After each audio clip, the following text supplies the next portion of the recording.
Leukemia is the unregulated growth of leukocytes in the bone marrow and leads to altered numbers of circulating leukocytes and marrow failure.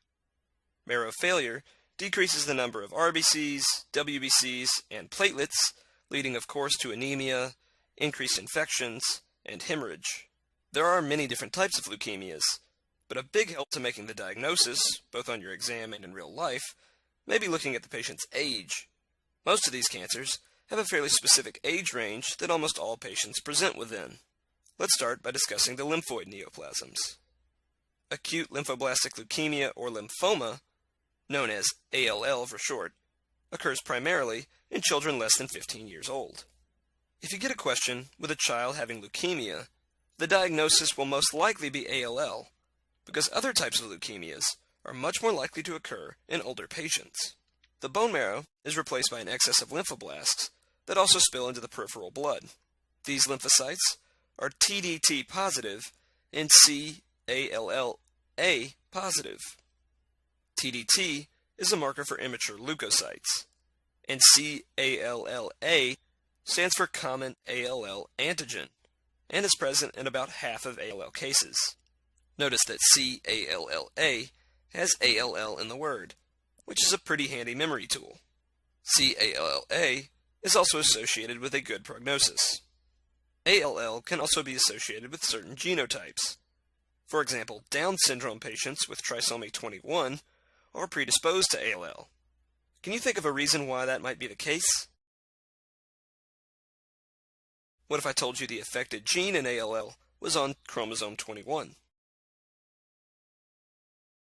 Well, that would mean that Down syndrome patients have 3 copies of chromosome 21, where the affected gene is located, so there is a greater chance of that gene being abnormal.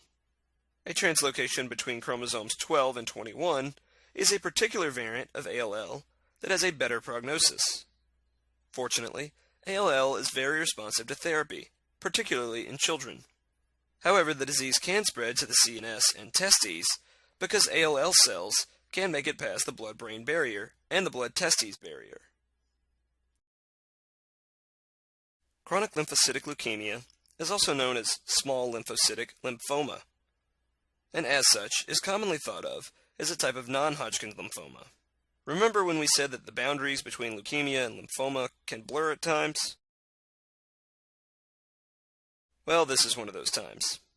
In contrast to ALL, CLL typically affects patients who are over 60 years of age, and is often asymptomatic and slowly progressive.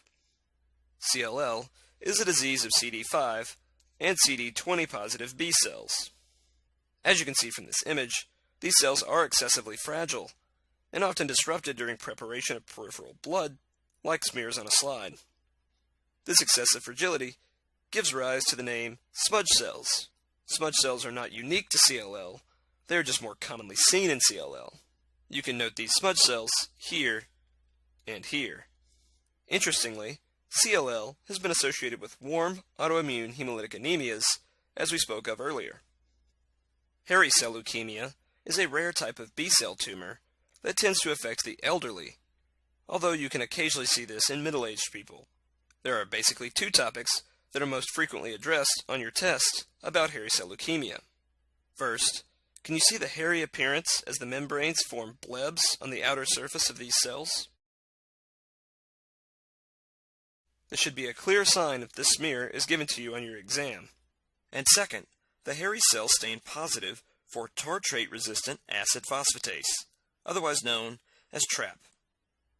It would be very much like the style of a USMLE question to give you this photo and eventually ask what stain would be positive.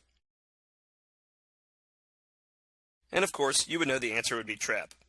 The treatment for hairy cell leukemia is cladribine, which is an adenosine analog that inhibits adenosine deaminase.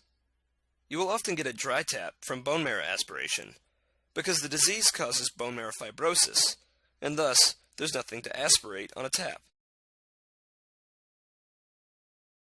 Name 2 cells that stain positive for TRAP. One I just gave you, hairy cell leukemia, and the other is the osteoclast bone cells. Now let's discuss the myeloid neoplasms, AML and CML. Acute myelogenous leukemia, or AML, primarily affects adults, with a median age of onset of 65 years old, although it occurs across the entire age spectrum. Symptoms arise due to the replacement of normal bone marrow with leukemic cells, leading to a decrease in RBCs, normal WBCs, and platelets. There are several features of AML to be on the lookout for. First, there will be a large number of myeloblasts on the peripheral smear. Second, there is one histologic subtype, which is known as M3, or acute promyelocytic leukemia, which is commonly tested on your exam. APML involves a differentiation block, such that immature cells are unable to differentiate past the point of the promyelocytic stage, and there is an incredibly large number of circulating promyelocytes. The reason you need to know about this subtype is because you can treat these patients with all-trans retinoic acid, ATRA, or vitamin A. Vitamin A induces the promyelocytes to continue differentiating, eventually becoming normal neutrophils. How cool is that? Taking a vitamin can cure cancer. Risk factors for AML are exposures to alkylating chemotherapy, radiation, myeloproliferative disorders, and Down syndrome. In these AML smears, you should be able to see that leukemic blasts contain dark purple needles in their cytoplasm that are peroxidase positive. These come up all the time on your exam. Can you recall the name? These needles are called hour rods. If you see hour rods in your exam, you know you're looking at leukemic blasts. And if the exam is showing you a lot of leukemic blasts with hour rods, you should immediately know that they are trying to get you to think of AML. Hour rods are most common in our M3, or APML type. These crystals are made up of fused lysosomes, and spilling the contents from these lysosomes can induce disseminated intravascular coagulation, or DIC. Patients can either present in DIC, or DIC can be induced when chemotherapy is initiated. The last leukemia that we'll cover today is CML, or chronic myelogenous leukemia. Is this a disease of older or younger individuals? Well, the median age of onset in this leukemia is between 50 and 60 years of age, which means you'll most commonly see it in this age group, although peak incidence is between 45 and 85 years of age. I'll leave it to your judgment if you want to call these age groups old or young. As CML is a disease of myeloid stem cell proliferation, on histology slides, you will see myeloid cells in varying stages of differentiation, ranging from the larger promyelocytes and metamyelocytes to the smaller, more differentiated cells like neutrophils and basophils. Because the cells in CML are immature and not actively fighting infection, what marker of mature or active myelocytes would be very low in CML?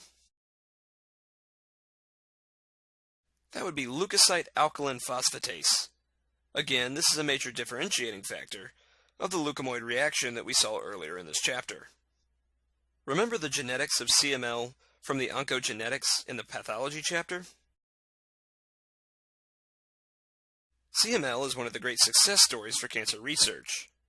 It is unique in that the cancer is defined by a major translocation between chromosomes 9 and 22, which has been given the name the Philadelphia chromosome.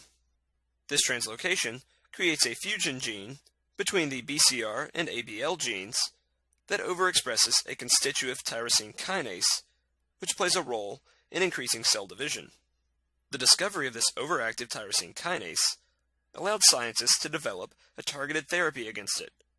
This therapy is called imatinib. Imatinib has been found to rapidly reverse the disease course in a majority of CML patients.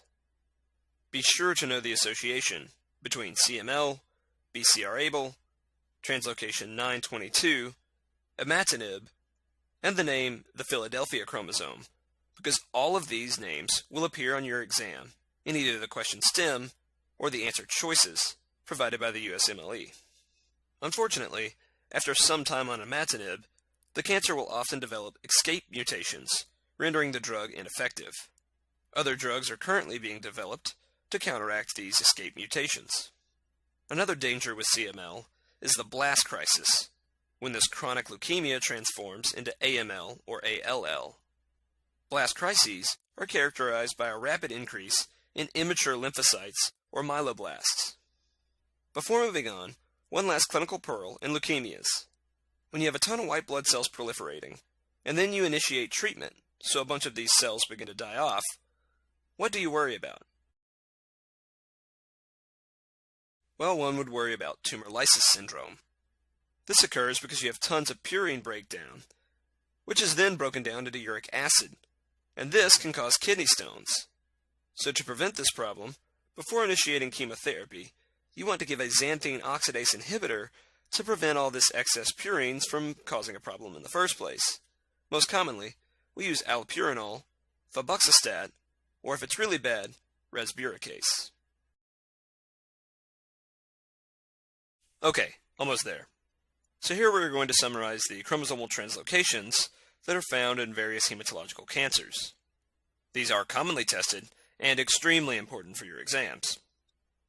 Try to name the associated disorder as we go through each translocation. We'll start with translocation 922.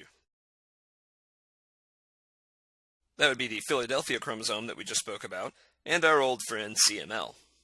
A good memory tool for this is Philadelphia creamel cheese, or cream cheese. Try translocation 814. That would be Burkitt's lymphoma, and the gene product here is c-Myc. Translocation 1114. That is mantle cell lymphoma and the activation of cyclin D1. Translocation 1418. The association here is follicular lymphoma with the BCL2 activation.